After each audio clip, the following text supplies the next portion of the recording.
भैया देखो, एक बात मन में आई, व्यक्ति को ठाकुर जी से मिलाने वाले बिचौलिया कौन होते हैं? गुरु जी। गुरु वही जो हरि सो मिलावे। आपको ठाकुर जी का परिचय कौन कराता है? आपको वृंदावन का परिचय कौन कराता है? आपको श्री जी का परिचय कौन कराता है? ब्रज के संत जन, ब्रज के रसिक जन, ब्रज के कथा वक्ता जन। तो बिचौलिया कौन हुआ? कथा वक्ता। कथा वक्ता बिचौलिया होता है। लेकिन भैया भक्त से भक्त को मिलावे में बिचौलिया ठाकुर जी होते हैं।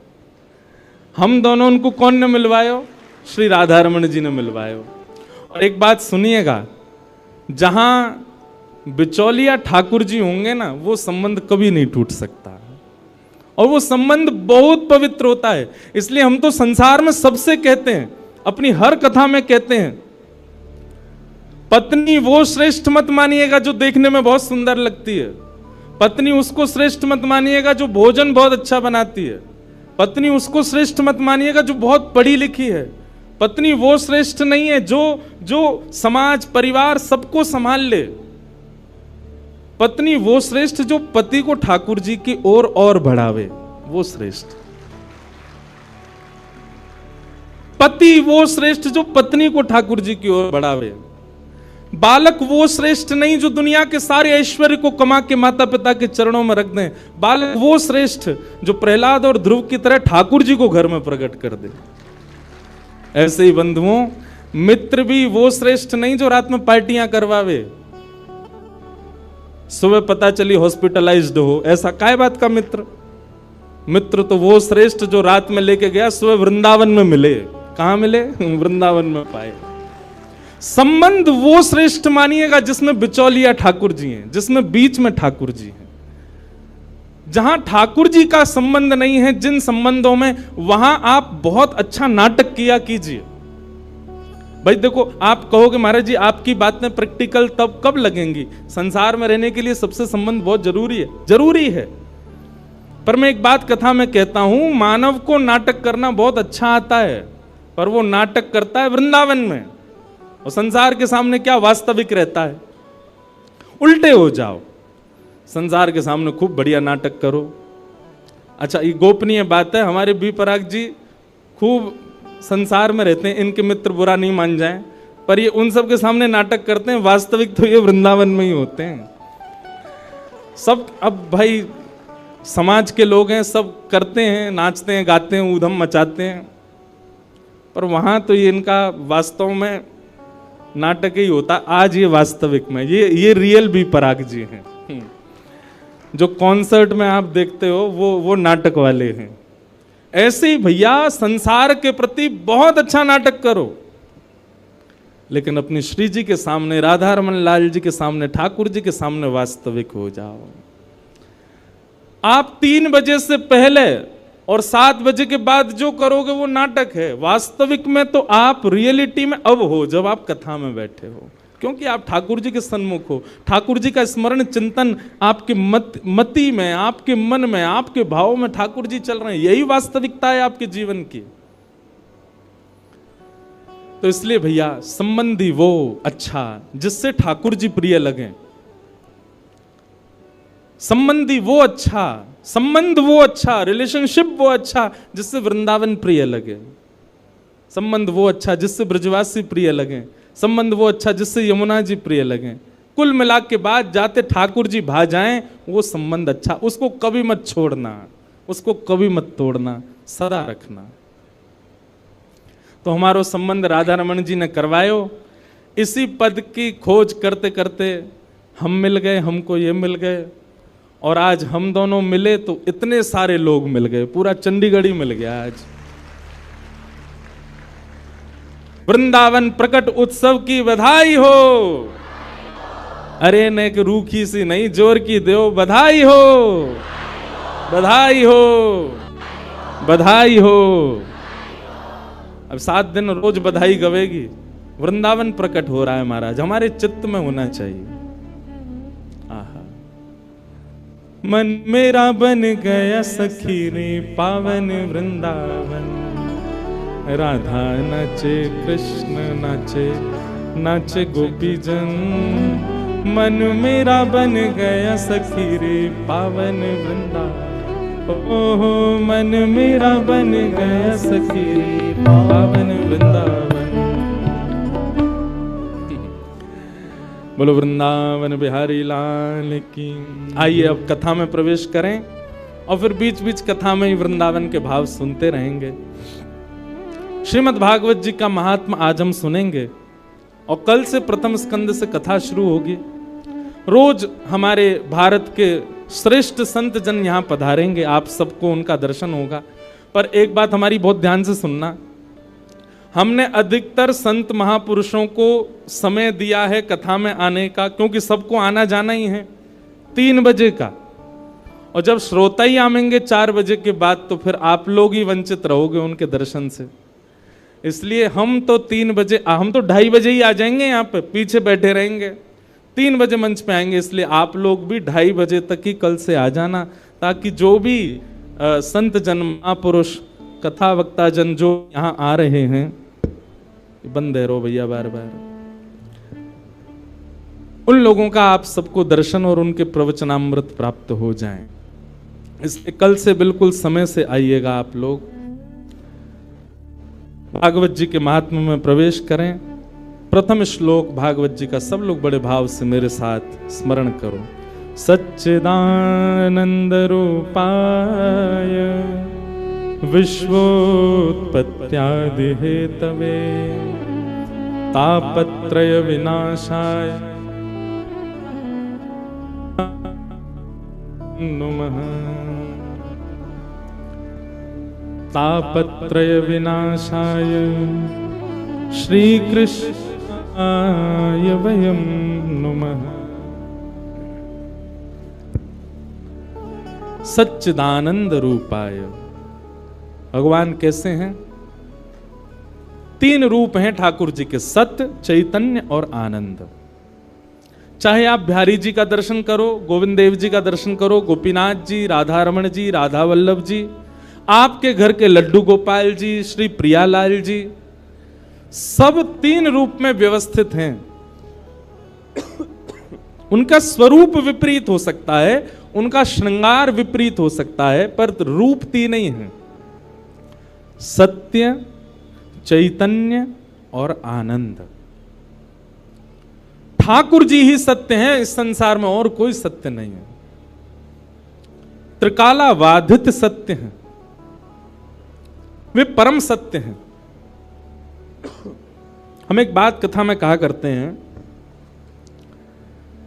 जिस व्यक्ति के सामने झूठ बोलने में आपकी जीव को संकोच होता हो, बहुत ध्यानपूर्वक सुनिएगा, जिस व्यक्ति के सामने झूठ बोलने में आपकी जिह्वा को संकोच होता हो, आप ये विश्वास मान लीजिएगा, या तो वो ठाकुर जी का अंश है या कोई परम भजनानंदी वैष्णव है।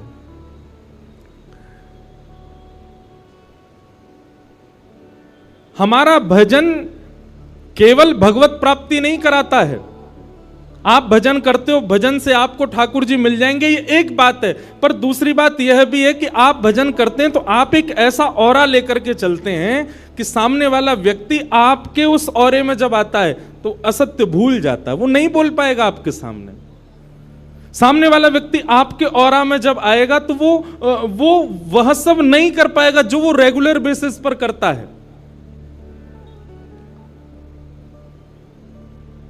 उस व्यक्ति के चित्त में कहीं ना कहीं ठाकुर जी के प्रति प्रेम प्रकट होता है। इसलिए भजन केवल इसलिए नहीं करना है कि हमको ठाकुर जी मिले, भजन इसलिए भी करना है कि वैष्णव जब चलता है, जब घूमता है, जब विचरण करता है, उसके विचरण से ना जाने कितनों का चित्त पवित्र होता है।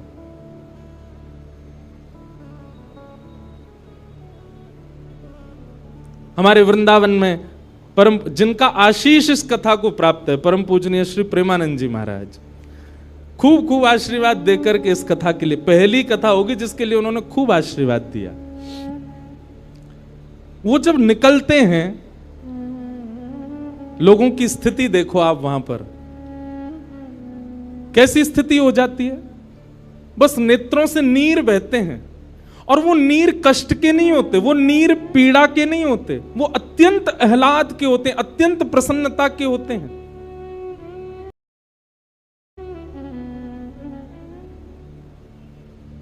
कितने लोग घुटने पर बैठ करके अपने विषादों को, अपनी जीवन की समस्त पीड़ाओं को केवल उनके दर्शन मात्र से उनको लगता है कि बस सब नष्ट हो गया। ये आज की बात नहीं है, सदा सर्वदा से हमारे भारत में ऐसे ऐसे लोग जन्म लिए हैं। इस्कॉन के स्थापक ऐसी भक्ति वेदांत स्वामी श्री प्रभुपाद, अरे महाराज, विदेश की भूमि पर जाकर के उनके दर्शन मात्र से अंग्ल देश के लोग हरे कृष्ण कृष्ण कृष्ण हरे हरे, हरे राम राम राम हरे हरे महामंत्र का उच्चारण करने, क्या जाने वो कौन कृष्ण, कौन बलराम, कौन यशोदा मैया। बुरा नहीं मानिएगा, दुर्भाग्यवश हम सनातनी लोगों के बच्चे इतना नहीं जानते होंगे, पर भक्ति वेदांत स्वामी श्री प्रभुपाद जी की कृपा से अंग्रेजों के बच्चे, उनको गीता के 700 श्लोक याद है, उनको भगवत गीता कंठस्थ है, उनको ठाकुर जी की पूरी लीलाएं याद है। स्वामी श्री विवेकानंद, किन किन का नाम लें हम, इनकी उपस्थिति मात्र से, इनके आने, रियल इन्फ्लुएंसर इनको कहा जाता है। किनको कहा जाएगा? जो आपकी बुरी आदतों को भी केवल अपनी उपस्थिति मात्र से नष्ट कर दे। अरे बोलना तो बहुत आगे की बात है, प्रवचन करना बहुत आगे, वो खड़े हो जाएं सामने, आप कुछ गलत कर नहीं सकते। क्यों? क्योंकि उनके भजन में इतनी सामर्थ्य है, उनके भाव में इतना बल है कि आप उनके सन्मुख कुछ अपशब्द बोले ही नहीं सकते, सोचे नहीं सकते। दुनिया के सामने आप नेत्र बंद करो तो आपके चिंतन में विषय भी आ जाएंगे, आपके चिंतन में सांसारी वस्तुएं भी आ जाएंगी, पर आप किसी ऐसे वैष्णव के सामने खड़े हो, आप चाहकर के भी विषय का चिंतन नहीं कर सकते, आप चाहकर के भी संसारी भोग विलासों को सोच नहीं सकते।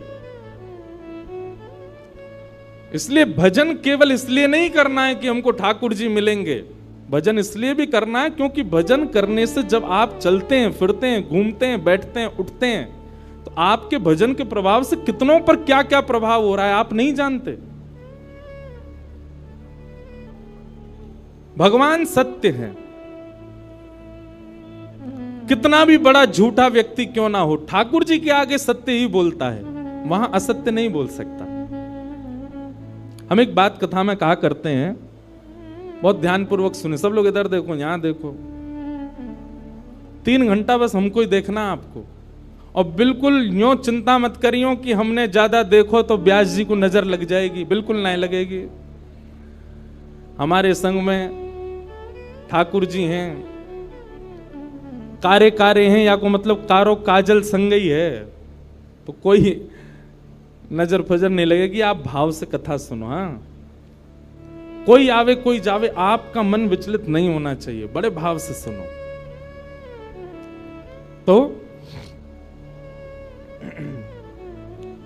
भगवान सत्य हैं, अत्यंत असत्य बोलने वाला व्यक्ति भी ठाकुर जी के सामने असत्य नहीं बोल सकता, वहां सत्य ही प्रकट होता है। तो मैं कथाओं में कहा करता हूं, 108 माला रोज करने वाला, नित्य तिलक लगाने वाला, कंठी माला धारण करने वाला, एकादशी व्रत करने वाला, हर महीने वृंदावन जाने वाला, उस व्यक्ति का जितना पुण्य है, उस व्यक्ति की जितनी भक्ति है, उस व्यक्ति की जितनी श्रेष्ठता है, उतनी ही श्रेष्ठता उस व्यक्ति की भी है जो सत्य का आचरण करता है। भले ही वो तिलक नहीं लगाता है, भले ही वो एकादशी नहीं रखता है, भले ही वो कंठी नहीं पहन पाता, भले ही वो वृंदावन नहीं जा पाता, पर सत्य वचन बोलता है, सत्य का आचरण करता है, ऐसा व्यक्ति भी पुण्यात्मा है, ऐसा व्यक्ति भी साधक है। क्यों? वो सत्य की उपासना कर रहा है। तो भगवान का पहला स्वरूप क्या है? सत्य। वे सत्य हैं। और कैसे सत्य? बोले त्रिकालाबाधित सत्य हैं।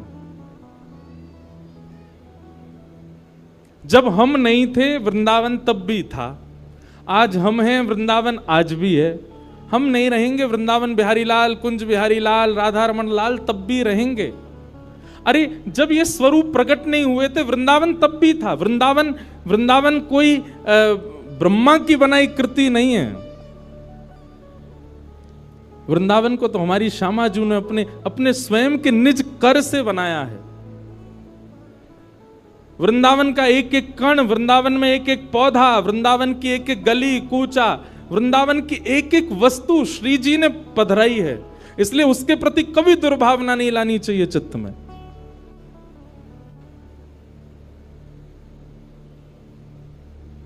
किशोरी जी ने स्पष्ट कर दिया था ठाकुर जी को कि यदि आप हमको अपनी लीला में ले जाना चाहते हो तो 3 वस्तु आपको पृथ्वी पर ले जानी पड़ेंगी।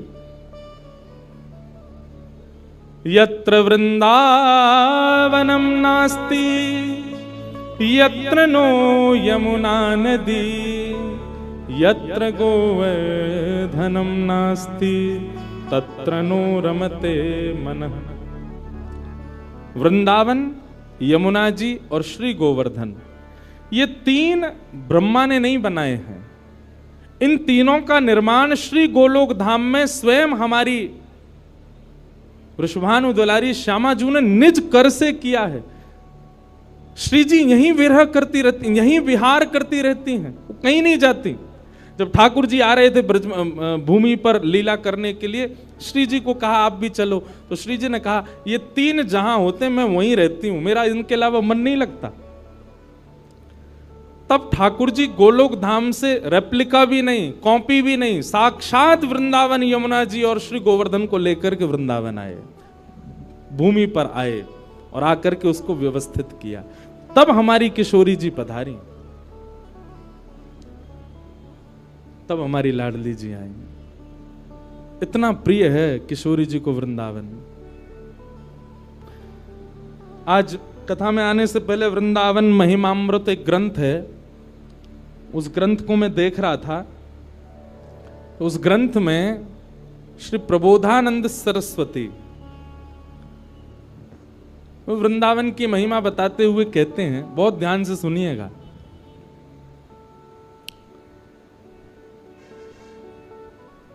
इस दुनिया में सबसे बड़ा आश्चर्य क्या है?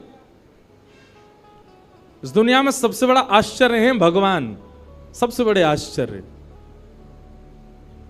और उन आश्चर्य रूपी भगवान ने दुनिया बनाई तो निश्चित है कि दुनिया भी आश्चर्य रूप से भरपूर है। वो 7 वंडर्स नहीं, 7 आश्चर्य नहीं जो लोग देखने जाते हैं, पर दुनिया में हर वस्तु, मैं भी आश्चर्य हूं, आप भी आश्चर्य हो, हम सब आश्चर्य हैं। क्यों? क्योंकि हमको आश्चर्य रूपी भगवान ने बनाया है। आश्चर्य का मतलब समझते हैं ना? आश्चर्य रूपी भगवान ने सृष्टि को बनाया तो निश्चित है कि सृष्टि आश्चर्यजनक है। आश्चर्यजनक भगवान ने आश्चर्यजनक सृष्टि को बनाया, पर ऐसे आश्चर्यजनक भगवान जिनको देख के ब्रह्मा भी आश्चर्यचकित हो जाता है, वह श्री कृष्ण भी वृंदावन को देख करके आश्चर्य में रहते हैं। वह श्री जी भी वृंदावन को देख करके आश्चर्य में रहती हैं। वह सब सखियां भी, बलराम जी भी, ये सब वृंदावन को देख करके आश्चर्य में रहते हैं कि ये कैसा है। श्रीमद् भागवत में केवल वृंदावन के लिए लिखा है, वृंदावनम संप्रविश्य सर्वकाल सुखावम। ठाकुर जी इतने प्रसन्न हुए, जैसे ही वृंदावन आए तो वृंदावन आते ही ठाकुर जी की प्रसन्नता में नेत्रों से अश्रुबिंदु प्रकट हो गए। इतने प्रसन्न हो गए ठाकुर जी। और वृंदावन में ठाकुर जी को कुछ करना, वो तो बात की बात है, बस ठाकुर जी को बैठे रहना ही पसंद है। वहां की ब्यार चलती रहे, वृंदावन के वृक्ष झूमते रहें, वृंदावन में ठाकुर जी को बैठना प्रिय है, केवल देखते रहना प्रिय है। इतना प्रिय है ठाकुर जी को वृंदावन। ऐसा वृंदावन, तो वृंदावन भी सत्य है। जैसे ठाकुर जी का स्वरूप सत्य है, वृंदावन भी सत्य है। क्यों? हजारों लोग वृंदावन जाते हैं और सबके चित्त में वृंदावन ऐसे घर करके बैठ जाता है। जो एक बार जावे, वृंदावन में भीड़ खूब, वृंदावन में व्यवस्था इतनी ज्यादा नहीं है, वृंदावन में प्रशासन के इतने वो हैं। बिहारी जी भी अगर दर्शन करना हो तो बहुत योजनाएं बनानी पड़ती, पर फिर भी वृंदावन सबको इतना प्रिय क्यों है? क्योंकि वह वृंदावन ठाकुर जी को अति प्रिय है। इसीलिए जब वृंदावन रसामृत पद लिखा गया तो उस पद की प्रथम पंक्ति में यही शब्द आए, श्यामा हृदय कमल सो प्रगट्यो।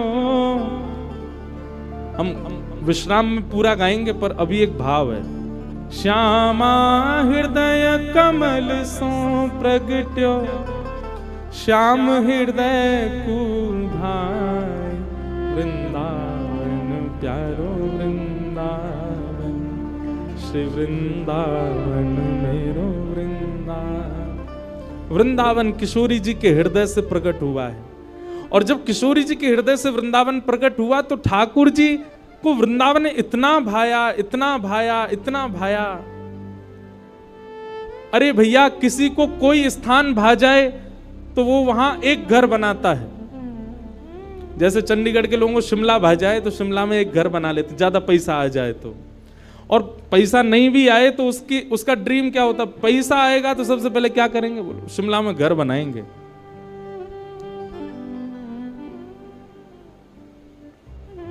और कौन सी जगह कल जो हम देख रहे थे, आपके घर से जो दिखती है, कौन सी जगह है वो? कसौली, वहां घर बनाएंगे। किसी को कोई स्थान भा जाए तो वहां एक घर बनाने की सबका ड्रीम होता है, पहाड़ पर तो विशेष रूप से। हमारे ठाकुर जी ने वृंदावन में 5000 घर बनाए। कितने? 5000 से ज्यादा मंदिर हैं वृंदावन में। वृंदावन का मतलब आप केवल वही मत समझा कीजिए छठी ग्रास से लेकर के और यमुना जी तक, संपूर्ण 84 कोस जो है ये पूरा वृंदावन ही है। पर जहां बिहारी जी विराज रहे हैं, राधा वल्लभ जी विराज रहे हैं, राधा रमण जी विराज रहे हैं, यमुना जी बह रही हैं, गोपेश्वर महादेव हैं, ये उस 84 कोस वृंदावन का मध्य है, सेंटर है। बाकी वृंदावन तो पूरा 84 कोस का है। संपूर्ण 84 कोस में 5000 से ज्यादा मंदिर है। मंदिर मतलब ठाकुर जी ने घर बनाए हैं। इतना प्रिय है ठाकुर जी को वृंदावन। और जो ठाकुर वृंदावन से चले भी गए, मदन मोहन जी, गोपीनाथ जी, गोविंद देव जी, वो जहां जाके विराजे वृंदावन वहां प्रकट कर लिया। आप कभी जयपुर जाइए, जयपुर में गोविंद देव जी जाइए, आपको ऐसा लगेगा ही नहीं कि आप राजस्थान में हो, ऐसा लगेगा वृंदावन में ही है। मदन मोहन जी बिहरत निस दिन कुंज गलिन में, ब्रज जन मन सुख धाम, मदन मोहन को रूप निरख के, सनातन बलि बलि जाए, वृंदावन प्यारो। मदन मोहन जी सनातन गोस्वामी ने इनको प्रकट किया। मदन मोहन जी भी पहले जयपुर में ही विराजते थे। गोपीनाथ जी, गोविंद देव जी और श्री मदन मोहन जी तीनों जयपुर में ही थे। बहुत ध्यान से सुनिए सब लोग। तो जयपुर के राजा की पुत्री मदन मोहन जी की सेवा करती थी। मदन मोहन जी कोई लाड़ लड़ाती, पूरे दिन उन्हीं को सजाती रहती, उन्हीं का श्रृंगार करती, सेवा करती। राजा स्वयं गोविंद देव जी की सेवा करते और उनकी जो पत्नी थी वो गोपीनाथ जी की, मतलब पूरा परिवार ही तीनों ठाकुर की सेवा करते थे। अलग अलग भवन में, अलग अलग महलों में ठाकुर जी विराजते थे। तो राजा की पुत्री का विवाह हुआ करौली राजस्थान में, जहां मदन मोहन जी अभी विराजते हैं। तो राजा की पुत्री का जब विवाह हुआ तो पुत्री से राजा ने कहा, बिटिया ये बताओ तुम्हारा विवाह है, तुमको हम दहेज में क्या दें? वैसे तो हमने सब दिया, लेकिन फिर भी तुम्हारी कोई इच्छा हो तो मांगो। उसने कहा, पिताजी मुझे सबसे ज्यादा प्रेम श्री मदन मोहन जी से है। आप माता जी और पूरा परिवार गोविंद देव जी, गोपीनाथ जी की सेवा किया करो। मदन मोहन जी को मैं ले जाऊं अपने साथ, अपने ससुराल में इनकी सेवा करूंगी। बड़ी अच्छी कथा है, ध्यान से सुनना। राजा रोने लगा, अपनी पुत्री के चरणों में सर झुका के बोला, मुझे क्षमा कर दे। पुत्री तू जो मांगेगी सो दूंगा, पर ये मेरे हृदय हैं, मैं इनको नहीं दे सकता। मैं वृंदावन से मुगलों से बचा करके इनको लेके आया हूं। वैसे तो ठाकुर जी को बचने की कोई आवश्यकता नहीं, ठाकुर जी कृपा करके आए हैं जयपुर में राजा के ऊपर, पर इनको देख करके मेरे प्राण बचते हैं। तू जो मांगेगी सो दे दूंगा। पर मदन मोहन जी बोले, पिताजी गोविंद देव जी गोपीनाथ जी हैं ना आपके पास में, मदन एक ठाकुर जी मुझको दे दो। यहां राजा की जिद हो गई, नहीं दूंगा। पुत्री की जिद हो गई कि मुझे तो चाहिए, नहीं तो मैं विदा ही नहीं होंगी। राजा की पत्नी ने भी कहा, अब इतनी कह रही है तो आप दे दीजिए ना, हमारे पास 2 ठाकुर हैं, इनकी सेवा हम करेंगे विस्तार से। और वैसे भी मदन मोहन जी की पूरी सेवा बचपन से उसने ही की है। तो राजा ने एक प्रस्ताव रखा। बोले, अच्छा पुत्री एक काम करते हैं। बोले, क्या? मैं तेरी आंख पे पट्टी बांधूंगा और आंख पे पट्टी बांध करके मदन मोहन जी जैसे 7 स्वरूप तेरे सामने खड़ा करूंगा, जिनमें से 6 स्वरूप जो होंगे वो मैं बनवाऊंगा और 1 स्वरूप वास्तविक मदन मोहन जी होंगे। आंख पे पट्टी बांध करके तुझे स्पर्श करके अगर तूने असली मदन मोहन जी को पहचान लिया तो मैं ये मान जाऊंगा कि तू नहीं, ठाकुर जी तेरे संग जाना चाहते हैं। ठाकुर जी की इच्छा पता चल जाएगी। तो राजकुमारी बोली, ठीक है, आप ये प्रयोजन कीजिए। राजा ने महाराज कारीगरों को बुलवाया और मदन मोहन जी के डिट्टो कॉपी 6 स्वरूप बनवाए और 6 स्वरूप बनवा करके मदन मोहन जी सहित 7 स्वरूपों को खड़ा किया। पुत्री के आंख पर पट्टी बांध दी, एक जैसा इत्र, एक जैसी पोशाक, एक जैसा मुकुट, एक जैसा श्रृंगार, सब कुछ बिल्कुल एक जैसा। और कहा, पुत्री अब तू इनमें से जो 7 में से पहचान लेगी, अगर असली तेने पहचान लिए तो मैं तेरे संग भेज दूंगा। उसने हाँ तो बोल दिया, लेकिन वो कांपने लगी, घबराने लगी। जैसे ही उसने नेत्रबंद किए तो कथा ऐसी है कि वो रात्रि में जब सोई, अगले दिन परीक्षण होना था, तो रात्रि में जब सोई तो बहुत रोई और ठाकुर जी से कहने लगी, नाथ मैं आपसे बहुत प्रेम करती हूं, मैं आपके बगैर नहीं रह सकती, पर मेरे पिताजी की बहुत जिद है। अब कहीं मैं आपको नहीं पहचान पाई, मेरे तो प्राण ही निकल जाएंगे, विदा होना तो बहुत दूर की बात है।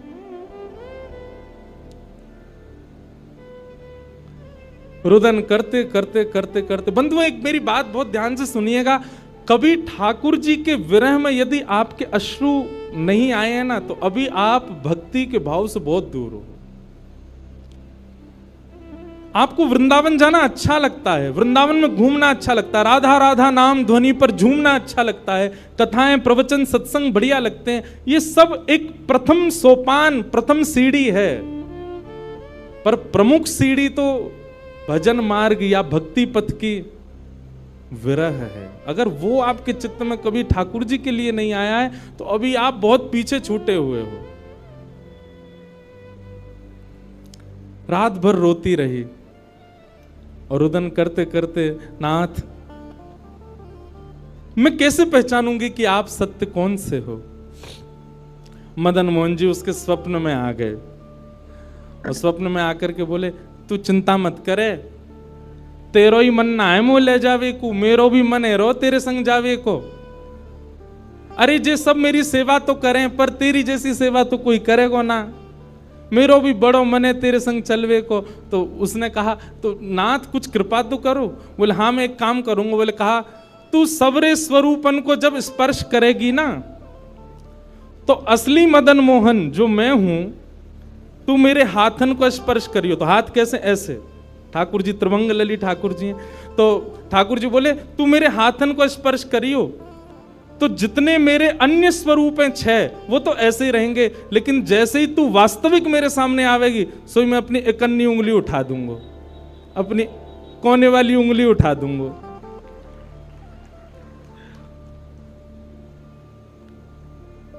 ठाकुर जी कितना प्रेम करते हैं अपने भक्त से।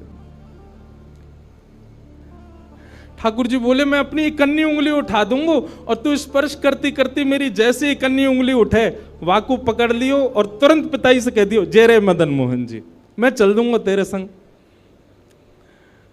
अब तो दूसरे दिन वो पिताजी के पास गए, पिताजी जल्दी करिए कब चलना है कब। बोले तुझे तो इतना विश्वास है जैसे तू वास्तविक में मदन मोहन जी को ले ही जाएगी, लेकिन बिटिया तू भी याद रखियो मैंने ऐसे स्वरूप बनवाए हैं कि कोई बता ही नहीं सकता कि असली मदन मोहन कौन से।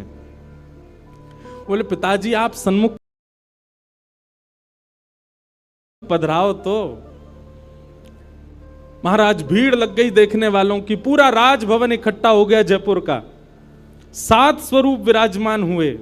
पुत्री के आंख पर अभी विवाह हुआ, उसका विदाई नहीं हुई है, आंख पर पट्टी बांध करके और कहा जाओ अगर मदन मोहन जी की इच्छा होगी तो तू ढूंढ ले। अब मदन मोहन जी तो पहले ही बता चुके हैं ऐसे मिलूंगा, जैसे मानो टीचर पहले ही एग्जाम पेपर लीक कर दे ये क्वेश्चन आने वाले तैयार कर आना। उसने जाग करके जैसे स्वरूप स्पर्श करने प्रारंभ किए, पहला बोले ये नहीं है, दूसरा स्पर्श किया ये भी नहीं है। ठाकुर जी खड़े थे 5वीं पंक्ति में, 5वें वाले थे। तीसरे स्पर्श किए, बोले ये भी नहीं है। चौथे किए, बोले ये भी नहीं है। जैसे ही 5वें का स्पर्श किया और मुखमंडल का स्पर्श किया, गले का स्पर्श किया, वक्ष का स्पर्श कर, जैसे ही ठाकुर जी की भुजा पकड़ी सोई ठाकुर जी ने अपनी कन्नी उंगली हिला दी और जैसे ही कन्नी उंगली हिलाई उसने तो पिताजी यही है मदन मोहन जी। आहा, राजा के तो नेत्रों से आंसू गिर गए, चरणों में गिर गए, उठ करके अपनी बिटिया को गले से लगा लिया, कान में बोले बोले मैंने एक कन्नी उंगली हिलते हुए देख ली मुझे ये बात पता चल गई है कि भैया तेरी जिद नहीं है इनको ले जाने की, इनकी भी जिद है तेरे संग जाने की। और महाराज गाजे बाजे रथ में आरूढ़ करके श्री मदन मोहन लाल जी करौली राजस्थान को प्रस्थान किए। बोलो मदन मोहन लाल की। बिहरत निस दिन कुंज गलन में ब्रज जन मन सुख धाम। मदन मोहन को रूप निरख के, मदन मोहन को रूप निरख सनातन बलि बलि जाए। वृंदावन प्यारो वृंदावन, श्री वृंदावन मेरो। ये भैया ऐसे ही भजन नहीं बना है, ये ऐसे ही आपके झूमने के लिए कीर्तन नहीं, ये पूरा वृंदावन समाविष्ट करवा दिया हमारे गिरधरलाल जी ने एक ही पद में। पूरा वृंदावन विराज रहा है। ठाकुर जी जड़ नहीं है। दूसरा स्वरूप क्या है ठाकुर जी का? चैतन्य। कौन है ठाकुर जी? चैतन्य। कई लोग पूछते हैं महाराज जी सेवा का कोई प्रकल्प बताओ, सेवा का कोई भाव बताओ, सेवा कैसे करनी चाहिए, सेवा में क्या होना चाहिए क्या नहीं होना चाहिए। हमारी एक बात सब लोग सुन लीजिए, यहां लगभग सब सेवा वाले ही बैठे हैं। आप ठाकुर जी के प्रति चैतन्य भाव अपने हृदय में प्रगाढ़ कर लो। चैतन्य भाव प्रगाढ़ मतलब ये कोई पाषाण नहीं है, ये कोई प्रतिमा नहीं है, ये कोई धातु नहीं है, साक्षात वृंदावन चंद मेरे घर पर विराज रहे हैं। ये विश्वास आप अपने चित्त में प्रगाढ़ कर लीजिए। बस आपके जिस दिन ये विश्वास प्रगाढ़ हो गया, अपने आप आपको सेवा सीखनी, किसी से पूछनी नहीं, अपने आप करने लग जाओगे। अरे मां को नहीं बताना पड़ता पुत्र की सेवा कैसे होती है, पत्नी को नहीं सिखाना पड़ता पति को कैसे पूछना है। सारे संबंध हम अपने आप सीख लेते हैं। तो ठाकुर जी से जो हमारा प्रेम भाव है उसके लिए हमको पूछना क्यों पड़ता है कि कैसे करें, भोग कैसे लगाएं, सुलाएं कैसे, ये कैसे करें। शास्त्रीय बात पीछे है, पहले आप प्रेम भाव में तो आओ। ठाकुर जी अपने आप सिखा देंगे अपनी सेवा कैसे करनी।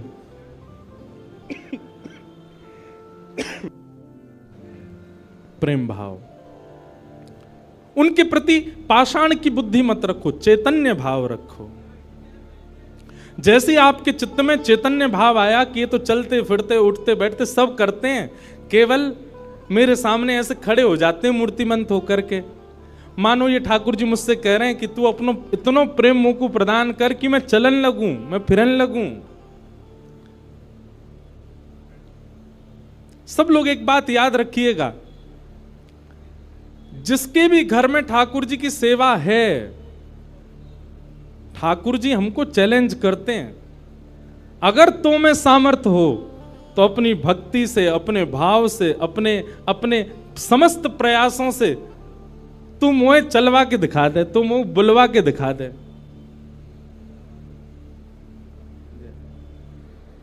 बोलो गंगा मैया की जय।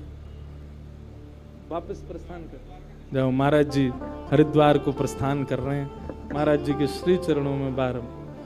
हाँ आऊंगा महाराज जी, मैं दिसंबर में आऊंगा जल्दी। बोलो गंगा मैया की जय।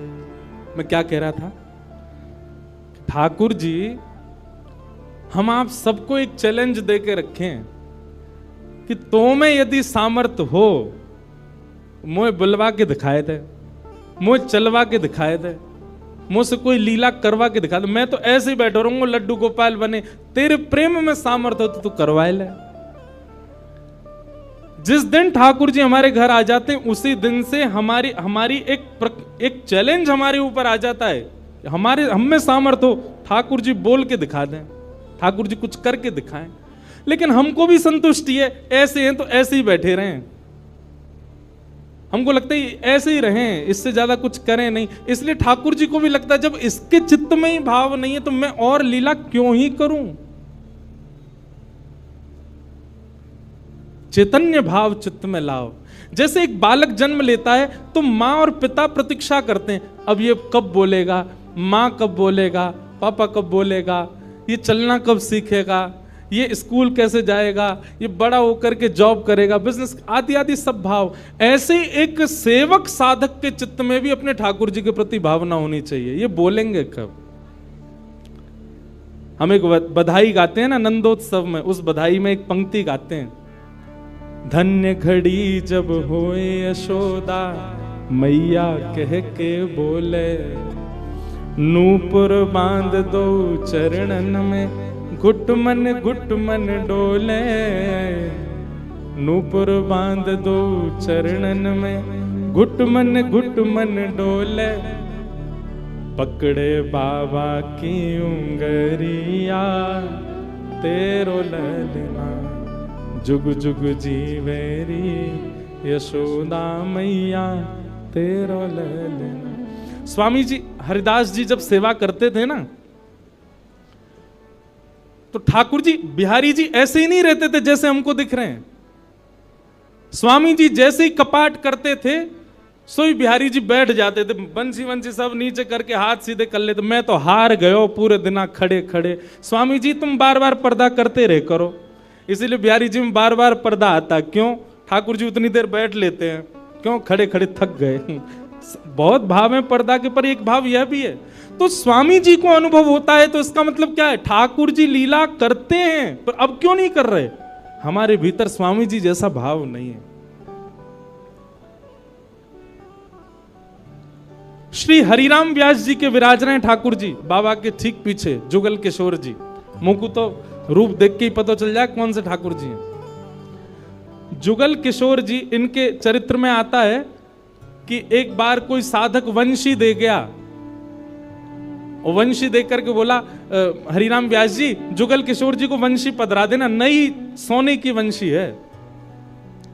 तो आपने श्रृंगार करके जैसे ही वंशी ठाकुर जी के हाथ ऐसे ही रहते हैं, तो वंशी पोली उसमें जैसे ही प्रवेश कराई, ठाकुर जी के हाथ का जो छिद्र है वो छोटा पड़ गया, वंशी बड़ी, लेकिन ज्यादा बड़ी नहीं, नेक बड़ी, नेक। तो व्यास जी ने थोड़ा श्रम किया, थोड़ा जोर लगाया कि वंशी कैसे भीतर जाए। तो जैसे ही जोर लगाया ठाकुर जी का हाथ छिल गया और वहां से रक्त निकलने लगा श्री जुगल किशोर जी के। हरिराम व्यास जी ने जैसे ही रक्त देखा मूर्छित होकर गिर पड़े वहीं पर, और जब होश में आए तो अपने पुत्र को सेवा दे दी और कहा मैंने ठाकुर जी को श्रमित कराया है, अब मैं अपने आप को दंड दूंगा। तो क्या दंड दिया? सूर्य उदय से सूर्यास्त तक वृंदावन की परिक्रमा ही लगाते रहते थे, ये दंड दिया उन्होंने खुद को। पहला दिन था दंड का। एक बात सुनिएगा, इन आचार्यों के चरित्र से ना कुछ कुछ सीखा कीजिए। आपकी सेवा में आपसे कोई अपराध बनता है, आपसे कोई गलती हो जाती है, आपसे कोई दोष बन जाता है, तो उसके लिए आप जाकर के पूछते हैं हमसे अपराध हो गया, हम क्या करें? पूछिए मत, स्वयं को अपने आप ही दंड उत्सव मना लीजिए। और दंड उत्सव क्या है?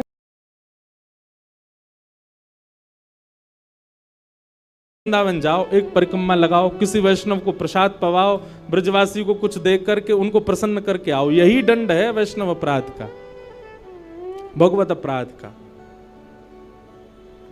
तो श्री हरिराम व्यास जी वृंदावन में भ्रमण करते रहे, परिक्रमा लगाते रहे। परिक्रमा करके रात्रि में जैसे ही लौट करके आए, बहुत सावधानी से सुनो, तो शयन का दर्शन करने जब गए तो शयन के दर्शन में आपने क्या देखा कि जुगल किशोर जी ने स्वर्ण की वंशी धारण कर रखी, वही वंशी जो सुबह वो पधराना चाह रहे थे। उन्होंने अपने पुत्र को बुलाया, पुत्र को बुला के बोले ये वंशी सुबह ठाकुर जी के हाथ में नहीं आ रही थी, अभी कैसे धारण हो गई? बोले पता नहीं पिताजी, आप तो चले गए थे, मैंने वंशी उठा करके धारण कराई, ठाकुर जी ने धारण कर ली। हरिराम व्यास जी ने जैसे ही वंशी निकाल करके देखी तो क्या पाया? ठाकुर जी ने अपना हाथ ही बड़ा कर लिया वंशी धारण करने के लिए, उनके लिए।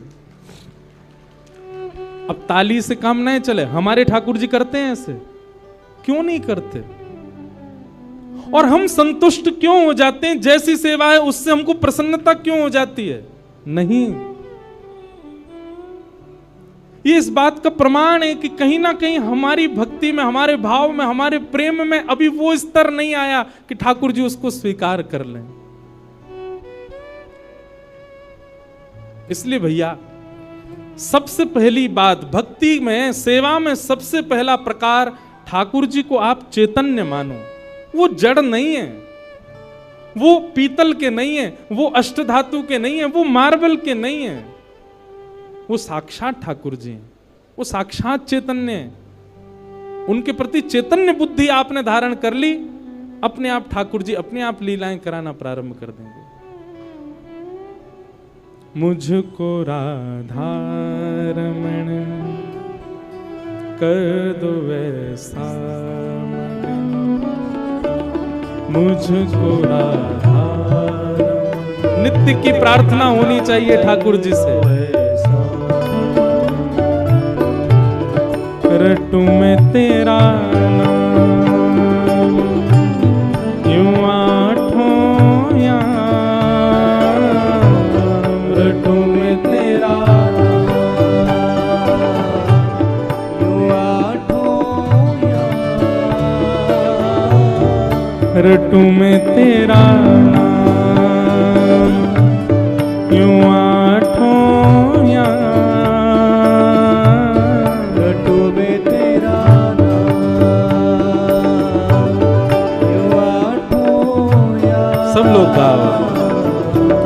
मुझको राधा रमन कर दो वैसा मगन, मुझको राधा कर दो वैसा। हो करुणा निधान मुझ पे कृपा कर रीजिए,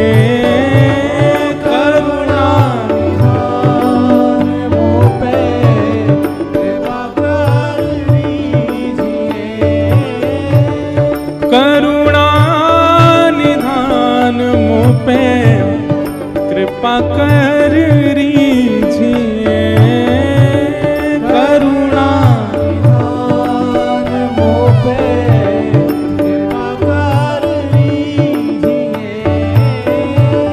ब्रज में बसा के मोहे सेवा सुख दीजिए, ब्रज में बसा के मोहे सेवा सुख दीजिए। ओ ब्रज में बसा के मोहे सेवा सुख दीजिए, ब्रज में बसा के मोहे सेवा सुख दीजिए। और प्रेम से भर दो मन, गाऊं तेरे भजन, प्रेम से भर दो मन, गाऊं तेरे भजन। ओ रटूं मैं तेरा नाम, यूं आठों याम, रटूं मैं तेरा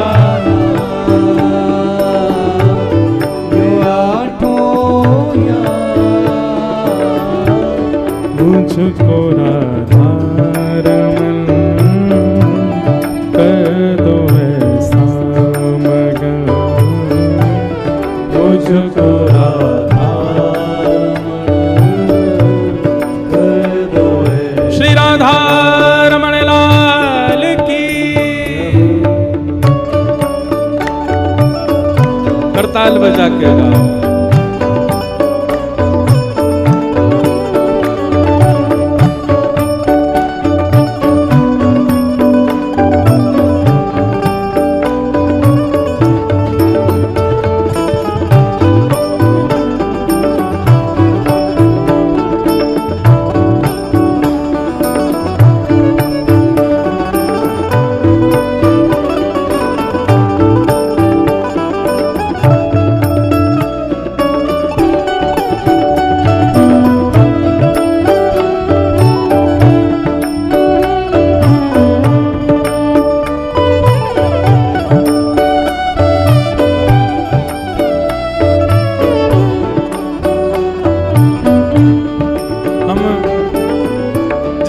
पर चर्चा कर रहे हैं कि ठाकुर जी को चैतन्य मानो, वे पाषाण नहीं है, वे पाषाण तो हमारे लिए बनकर के खड़े हैं कि तू अपने प्रेम से मुझे चैतन्य बना। वो चैतन्य ही हैं और उसी भाव की पूर्ति इस पद के दूसरे भाव में, दूसरे अंतरे में होती है।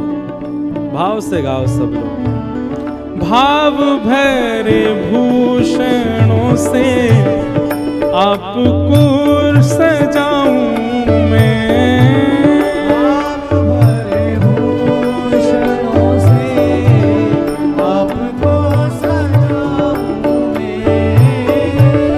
भाव भरे भूषणों से आपको सजाऊं मैं, भाव भरे भूषणों से आपको सजाऊं मैं। और नित नव भोज निज हाथों से पवाऊं मैं, नित नव भोज निज हाथों से पवाऊं मैं। ओ नित नव भोज निज हाथों से पवाऊं मैं। नित नव भोज निज हाथों से पवाऊं। भैया हम सबके लाल जी पूरे दिना खड़े रहे और कोई के लड्डू गोपाल हैं तो पूरे दिना बैठे रहे, उनके पामन में दर्द ना हो तो ऐसी भावना हमारे चित्त में नहीं आती कभी। नित्य की सेवा में एक काम किया कीजिए, रोज रात्रि अपने ठाकुर जी के चरण जरूर दबाया कीजिए। सिंथेटिक नहीं पर असली वाला इत्र मंगाइए, थोड़ा महंगा आएगा, मंगवाओ ठाकुर जी की सेवा के लिए। और चरणों में इत्र लगा करके और फिर बड़े धीमे धीमे उंगलियों से। अच्छा एक बात और है, हमारे पुष्टि मार्ग के आचार्य कहते हैं ठाकुर जी की सेवा में अंगूठा का प्रयोग नहीं होना चाहिए। क्यों? कहीं भी जोर लगाना होता है हम अंगूठा का ही प्रयोग करते हैं। और ठाकुर जी की सेवा में अगर आप अंगूठा लगाते हो ठाकुर जी को पीड़ा होती होगी, लग जाती होगी, इसलिए उंगलियों से सेवा का ही निधान होना चाहिए। कहीं उठा करके भी रखें तो अंगूठा से ठाकुर जी को बड़े आराम से स्पर्श करना चाहिए। शास्त्र हमारे आचार्य तो ऐसा कहते हैं कि अगर आपने अंगूठा का प्रयोग किया भी है तो श्रृंगार के बाद ठाकुर जी का एक अलग से भोग लगाओ। किस बात का? श्रम भोग। ठाकुर जी आपको दर्द हो गया होगा, हमने अंगूठा से दबाया आपको, इसलिए मंदिरों में श्रम भोग आता है। बेचारो बहुत हमारो ठाकुर वृंदावन को बड़ो हल्को सो नेक में ही हार जाए, नेक जोर ते सर दबाए दो, हाथ दबाए दो, पांव दबाए, थक जाए इतने में तो श्रम भोग लाओ। नित्य रात्रि में ठाकुर जी को शयन से पहले चरणों में इत्र जरूर सेवा किया करो। श्रृंगार कोई कर जाए, भोग कोई बनावे, पर रात्रि शयन तो सेवक को स्वयं कराने चाहिए। दाबु तुमरे चरण करो जब तुम शयन, दाबु तुमरे चरण करो जब तुम शयन। ओ दाबु तुमरे चरण करो जब तुम शयन,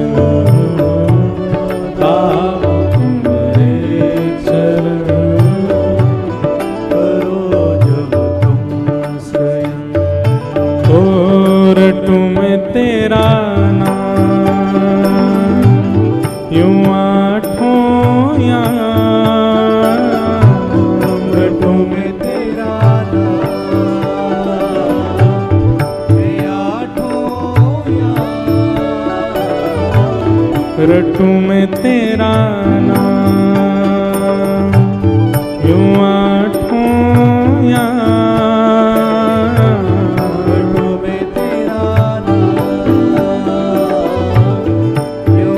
भाव से मुझको राधा कर दो ऐसा, मुझको राधा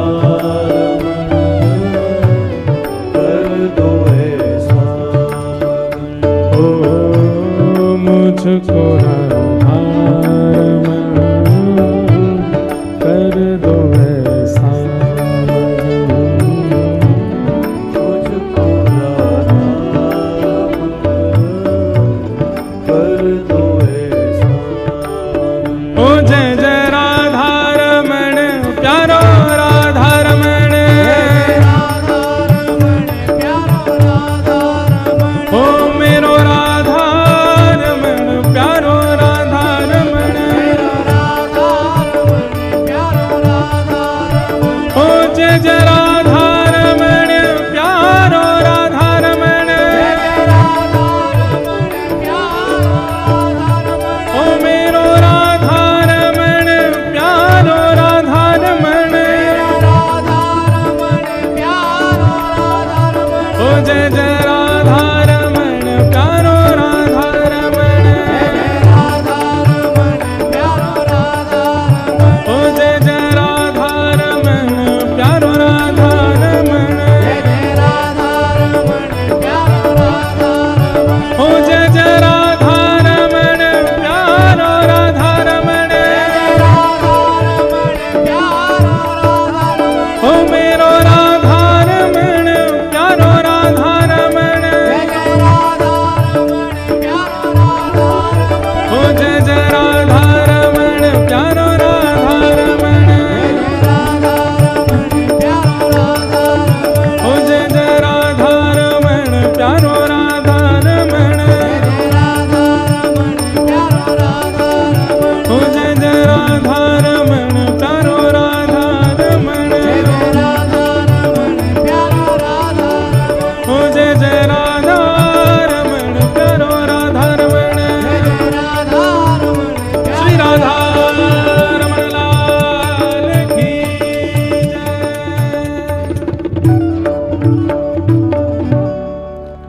तो चैतन्य मानो ठाकुर जी के प्रति चैतन्य भाव रखो। और एक काम और किया कीजिए शयन में, ठाकुर जी की चरण सेवा तो करनी है, और संग ही संग क्या करोगे, जैसे यशोदा मैया लाल जी को कोई कहानी सुनाती है, ऐसे ही आप कथा सुन के जाते हैं, या यूट्यूब पर भी सुनते हैं, कहीं भी सुनते, कोई चरित्र सुनते हैं आप, लीला, वो लीला ठाकुर जी को सुनाया करो। अब कई लोग क्या करते हैं, कथा चालू करके फोन में ठाकुर जी के आगे धर देते हैं।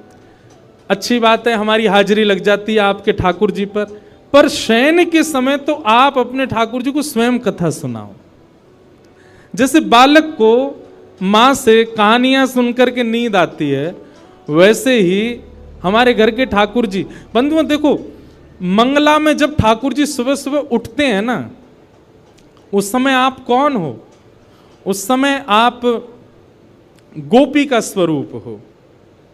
सभी साधक बहुत ध्यान से सुनिएगा, मंगला में ठाकुर जी के उत्थाप, सुबह सुबह उठाने के समय आप गोपी स्वरूप धारण करके ठाकुर जी को उठाओ। मध्याह्न में श्रृंगार के बाद आप ठाकुर जी के सन्मुख श्री जी के भाव से या सहचरी के भाव से जाओ, और रात्रि शयन के समय ठाकुर जी के सन्मुख श्री यशोदा जी के भाव से जाओ। इन 3 भाव से ठाकुर जी की सेवा में प्रस्तुत होना चाहिए। सुबह गोपी के भाव से या फिर ग्वाल के भाव से, ग्वाला के भाव से ठाकुर जी को उठा रहे हैं, लाला बोर है गई, जल्दी चल, गैया चरावे चलना है, इस भाव से उठाओ। या कोई गोपी के भाव से कि लाला मैंने ऐसा माखन निकारो, तू चोरी करेगा ना, इस भाव से उठाओ। मध्याह्न के समय कोई ब्रज की गोपी या फिर कोई सहचरी, ललिता विशाखा या श्री जी के भाव से ठाकुर जी को रूप दर्शन करके, श्रृंगार दर्शन करके बार बार बलैया लो, एक प्रियतमा के भाव से ठाकुर जी का दर्शन करो। और रात्रि शयन के समय यशोदा के भाव से ठाकुर जी को सुलाओ। ठाकुर जी को कोई कथा सुनाओ, लीला सुनाओ, पद सुनाओ और चरण सेवा करो। चैतन्य। और ठाकुर जी का तीसरा स्वरूप क्या है? आनंद। तो सत परमात्मा, सत राधा रमन लाल, सत वृंदावन चंद को यदि आपने चैतन्य मान लिया, 3 रूप बताए ना, सच्चिदानंद, तो सत परमात्मा को यदि आपने चैतन्य मान लिया तो सत परमात्मा ही चैतन्य बन के आपको आनंद प्रदान करने लगे, वही आनंद देगा। अभी हमारी सेवा में हमको सुख मिलता है, अभी हमारी सेवा में हमको संतुष्टि होती है, पर जिस दिन आनंद आने लगेगा संतुष्टि नहीं मिलेगी, आपको लगेगा कोई कमी रह गई, अभी और कुछ करना है ठाकुर जी की सेवा में, और ये भाव प्रस्तुत करने। तो सच्चिदानंद रूपाय, भगवान के 3 रूप हैं। सच्चिदानंद, विश्वोत्पत्त्यादि हेतवे, भगवान के काम क्या हैं?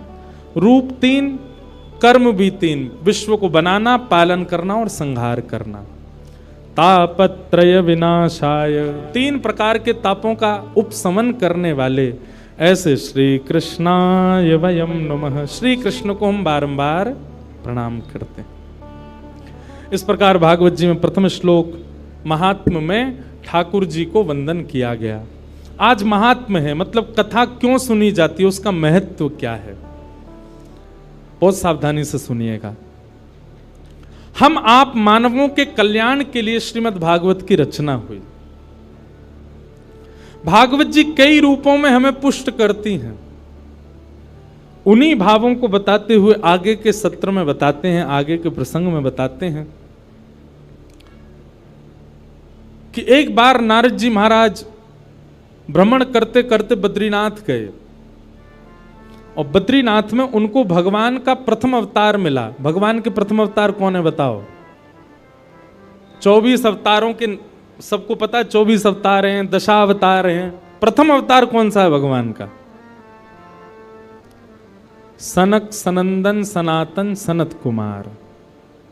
इनको हम पूरा नाम, चार छोटे छोटे बालक हैं, छोटे छोटे भाई हैं, सब जानते ही होंगे। इनको हम सनत कुमार कहते हैं। क्या कहते हैं? सनत कुमार। ये भगवान के प्रथम अवतार। क्योंकि ब्रह्मा जी ने जब मानव बनाए तो सबसे पहले सनत कुमारों को बनाया, इसलिए सनत कुमारों को भगवान की उपाधि दे दी। ये कौन है? बोले परमात्मा है। तो ये आज भी बद्रीनाथ में विराजते हैं सनत कुमार, तपस्वियों को दर्शन होता है। तो नारद जी महाराज बद्रीनाथ गए और बद्रीनाथ में सनत कुमारों ने जैसे नारद जी को देखा तो नारद जी का मुख देख करके सनत कुमार बोले कि आप बड़े दुखी लग रहे हो, बड़े पीड़ा में लग रहे हो, क्या बात है? तब नारद जी ने अपना कष्ट बताया। अहम तुम पृथ्वीं यातो ज्ञात्वा सर्वोत्तमामिति